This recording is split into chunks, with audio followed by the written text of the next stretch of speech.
бағу, өт алуы, өттегі тасты ерту толық осы видеода. Саламатсыздар құрметті YouTube көрермендер.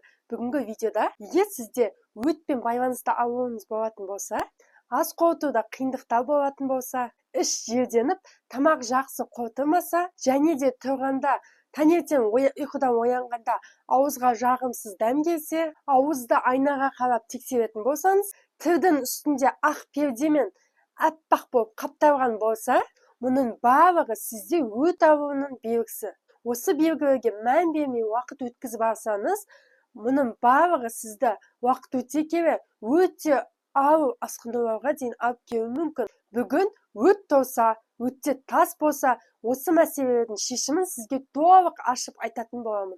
Ең бірінші сізге қарапайым түрде түсіндіріп кетуім қажет. Өт қабы өзі не? Адамға ол не үшін қажет?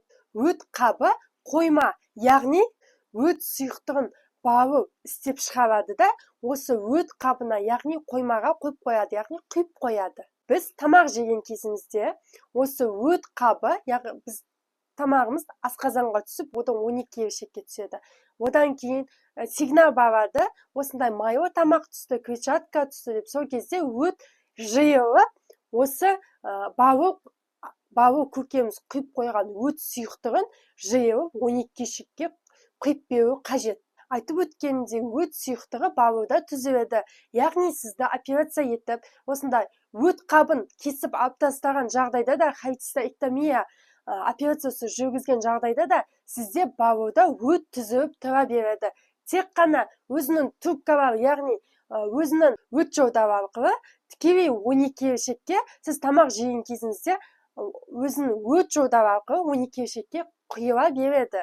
Егер сізде өтіңізде тас болып, осындай приступ ұстап өтті кесіп алып тастаған жағдайда, сіз өт бауыр ауруларынан түбегейлі құтылдым деп ойламаңыз. Сізді алдын осындай өт ауруына, өт тас ауруына, холециститке алып келіп тұрған себепті жоймасаңыз, келесі кезек бауырда, яғни өт зақымдалып, оны алып тастағаннан кейін, ол жерде дұрыс тамақтанбаған нәтижесінде, сол сіздегі алдыңғы себептердің нәтижесінде келесі ауру бауырда пайда болады. Бауыр жұмысы бұзылады, яғни бауыр циррозына дейін, цирроз печеньге дейін алып кетуі әбден мүмкін. Сол себепті өтін алғызған, холецистектомия жасаған адамдарға осындай кофе, шай, өте көп мучной тамақтарды жеуге болмайды. Қарапайым суды нормада ішпеуіңіздің өзі бауырдағы өтті қоюландырады. Бауырдың продукттарында құм, тастар пайда болуына дейін алып келеді. Соның нәтижесінде бауыр өз қызметін атқара алмай, цирроз печеньге дейін алып кетеді. Сол себепті мүмкіндігінше аш қарынға жылы суды жақсы ішіп, сұйық тағамдарды жақсы тұтынып, шай, кофе, кола сияқты зиянды әдеттерді тоқтату қажет. Әсіресе өті жоқ адамдар жылына ең кем дегенде 2 рет үй жағдайында үйде тюбаж жасап, осы бауыр өт жолдарын тазалап отыру қажет. Сол себепті көбінесе врачтар өті жоқ адамдарға санаторияларға барып, әртүрлі осындай демалыңыз деп айтып жатады. Себебі ол жерде осындай өт шаю, өтті жуғызу өте жақсы дамыған. Мұндай адамдарға ағза тазалап, тюбаж жасап, осы өтті сұйытып тұру өте маңызды. Енді сізде өт қоюланған болса, оны үй жағдайында қалай сұйытуға болады? Табиғи жолда, және де қандай аптекада шөп дәрілер бар. Сол туралы сөйлесеміз. Ең бірінші, бізде қарапайым жол, таңертең оянғанымызда міндетті түрде 2 стакан жып-жылы, денеге жағымды жылы су ішу міндетті. Осылай күнде таңертең жылы су ішуді әдетке айналдыратын болсаңыз, сіздің өтіңіз жақсы ағатын болады. Өт жолдарындағы спазмдар жоясыз. Және де өт қоюланатын болса, білесіз, өт қоюланатын болса, оған ұйқы безі де қосылады. Яғни өт жолдарын ұйқы без екеуі продукттары бірге, осы продукттарды ашу үшін жылы су міндетті түрде ішу қажет. Жалпы айтқанда, міндетті түрде күнде таңертең жып-жылы 2 стакан су ішуді әдетке айналдырсаңыз, сіздің өтіңіз жақсы ағатын болады, ұйқы безіңіздің жұмысы жақсарады, қан қан айналым жақсы болады, және де ас қорытуға көмектеседі, жалпы қанды сұйытады.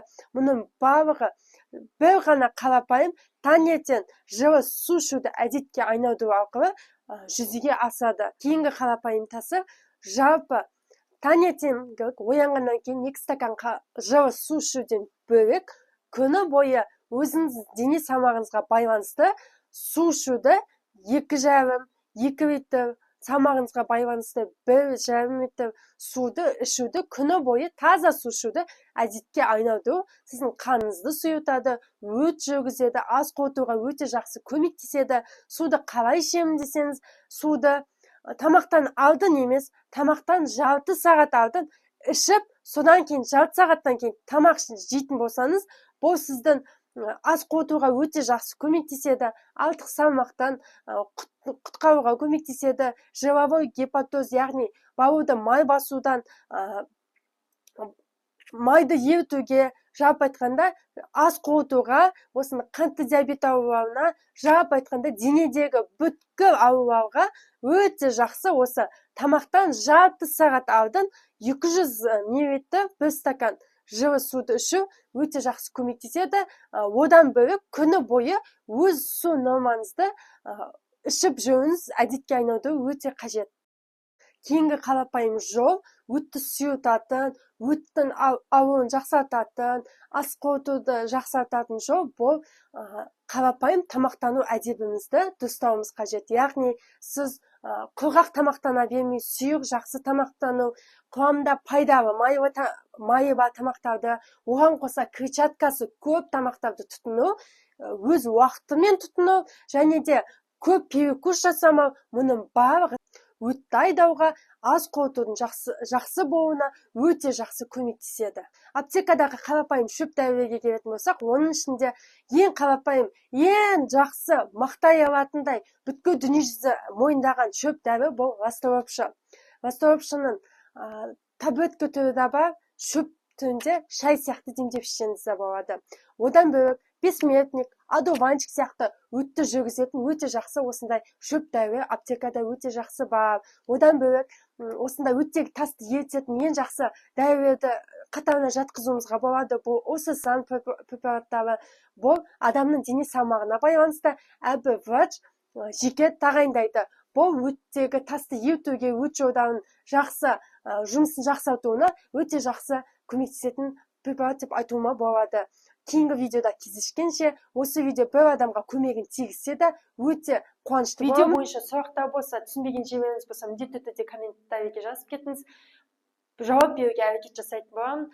Лайк басып кетсеңіз өте қуанышты боламын. Кейінгі видеоларда сіздерге өте пайдалы қазақша медицинаны қарапайым түрде түсіндіруге әрекет жасаймын, және де бұл каналда болашақта өте құнды медициналық қарапайым түрде мәліметтер болуына уәде беремін. Сау болыңыздар.